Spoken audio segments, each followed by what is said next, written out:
सीधी तस्वीरें आपको दिखाएंगे लोकसभा से। स्मृति ईरानी क्या कुछ कह रही है, सुनिए। विपक्ष भ्रमित करने का प्रयास कर रहा है। उस भ्रम में ना फंसे इसलिए तथ्यों का रिकॉर्ड पर आना उचित है। जो आज इस सभागार में बिना पीठ की अनुमति के आते ही एक शब्द का उच्चारण कर रहे हैं, इनकी राजनीतिक पृष्ठभूमि देखी जाए तो महिला के साथ विधानसभा में क्या आचरण करने का इनका इतिहास है। ऐसे लोग आज महिला की मर्यादा पर टिप्पणी ना करें तो इस सदन की शोभा बढ़ेगी। जो जानना चाहते हैं साफ साफ क्या बोलना चाह रही हूं, वो ये कि राष्ट्र सरकार के इस फैसले को स्वीकार करते हुए नारी शक्ति वंदन अधिनियम को समर्थन देती है। राष्ट्र की महिलाओं के संवैधानिक सशक्तिकरण में अगर विपक्ष रोड़ा ना बने तो हम कृतज्ञ होंगे। महोदय, आज जिन लोगों ने इसको जुमला कहा और कहा कि हम चिट्ठियां लिख रहे थे इसलिए काम हुआ, कम से कम उन्होंने इस बात को स्वीकार किया कि सरकार में प्रधान सेवक ऐसा कि इतने विराट दिल का कि आप उनके साथ पक्षपात करते रहे। जब आपके साथ सत्ता थी आप बार बार उनका अनादर अपमान करते रहे, लेकिन उन्होंने बड़ा दिल दिखाकर आपके हर कम्युनिकेशन को पढ़ा, आपसे चर्चा की।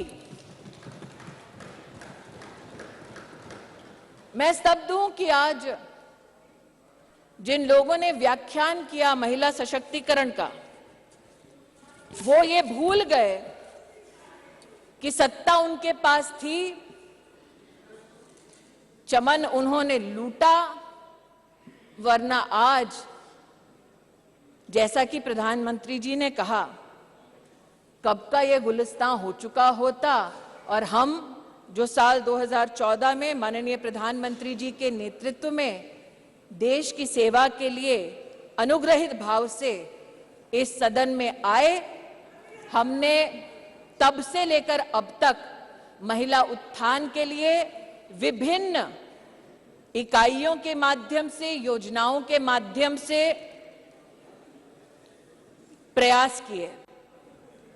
इस सदन में महिलाओं के लिए टॉयलेट्स बनाने की बात हुई, इस सदन में महिला को किस प्रकार से घर दिलवाया उसकी बात हुई, लेकिन महिला सशक्तिकरण माननीय प्रधानमंत्री जी के लिए एकमात्र टर्म से संबंधित, योजना से संबंधित संकल्प नहीं।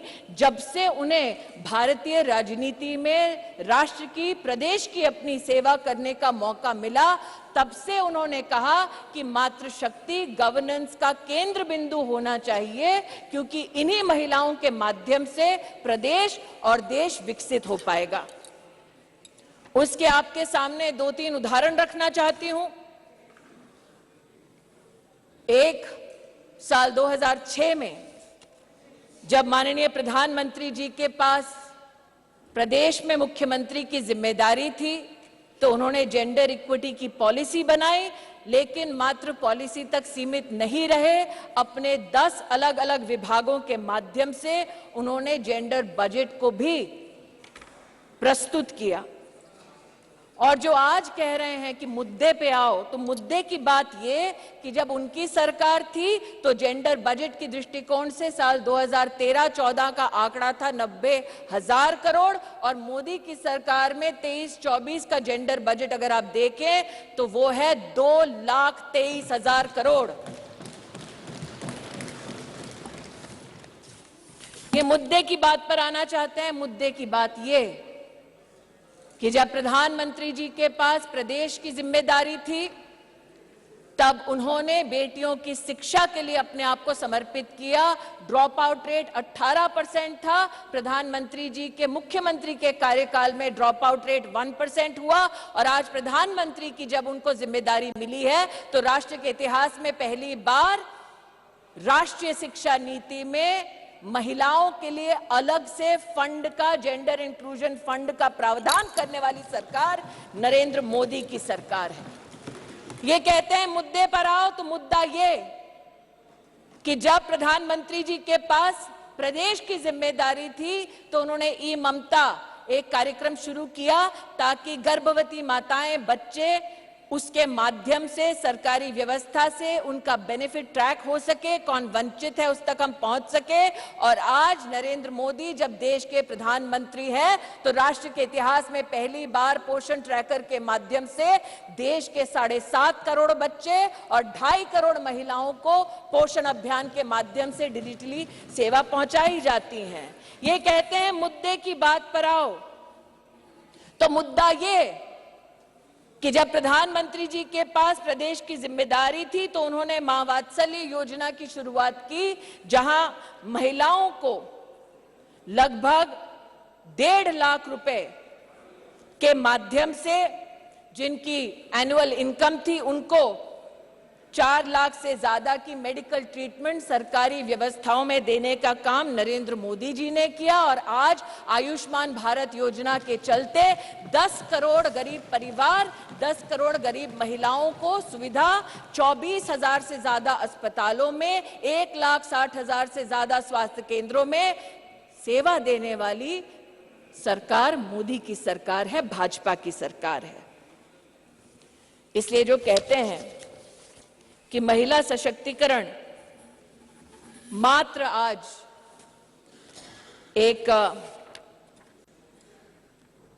चुनावी मुद्दा है, उनसे कहना चाहती हूं, नरता का आदर्श तपस्या के भीतर पलता है, देता वही प्रकाश आग में जो अभित जलता है।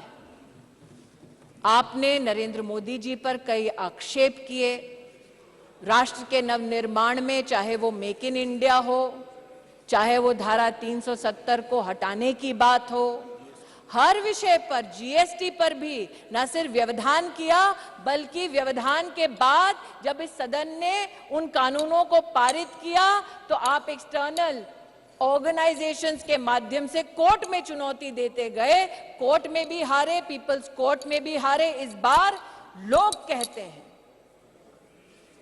कि 27 साल नहीं, अगर आप जनसंघ की पृष्ठभूमि देखें तो 1974 से हम प्रमाणित कर सकते हैं कि हमारी आइडियोलॉजी ने, हमारे ऑर्गेनाइजेशन ने बार बार कहा कि आप संवैधानिक ढांचे की मर्यादा में महिला का आरक्षण गारंटी करें।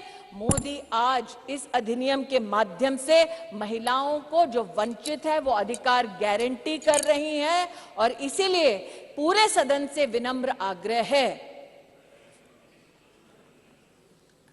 कि एक साइंटिफिक पद्धति से संविधान का संरक्षण करते हुए जो प्रस्ताव सरकार लेकर आई है, वाकई में अगर आपकी रुचि महिला को पॉलिटिकली सशक्त करने की है तो आप इस अधिनियम का समर्थन करें। अंत में कुछ लोगों ने अपने वक्तव्यों में यह भी कहा कि आप रैंकिंग देख लीजिए। मैं उस पर एक स्पष्टीकरण देना चाहती हूं महोदय। अंतर्राष्ट्रीय रैंकिंग में वो महिला जो भारत की पंचायतों से जीत कर आती है, उस महिला का न सम्मान होता है न उसकी गणना होती है। अंतर्राष्ट्रीय रैंकिंग्स में वो महिला जो विधानसभा या विधान परिषद में चुनकर आती है, उस महिला की भी गणना नहीं होती, उसकी भी गिनती नहीं होती। अंतर्राष्ट्रीय रैंकिंग में जो महिला लोकसभा में राज्यसभा में चुनकर आती है उसकी भी गणना नहीं करते। वर्षों वर्ष से चला आ रहा था सिलसिला। मोदी सरकार ने इस विषय को अंतर्राष्ट्रीय पटल पर उठाया और लिखित में उनसे जवाब दिया कि हां, अब हम हिंदुस्तान की पंचायतों में जीतने वाली महिलाओं का सम्मान करेंगे, विधानसभा में जीतने वाली महिलाओं का सम्मान करेंगे, लोकसभा में जीतने वाली, राज्यसभा में हमारी जो महिलाएं सेवा दे रही है उनकी गिनती करेंगे। We have made women count and it is time for you to step up in the opposition and not mere reduce your words to paper, to speech, but speak with action and support Nari Shakti Vandan Adhiniyam. धन्यवाद. Thank you. Shri A. M. Arif ji. Arif ji.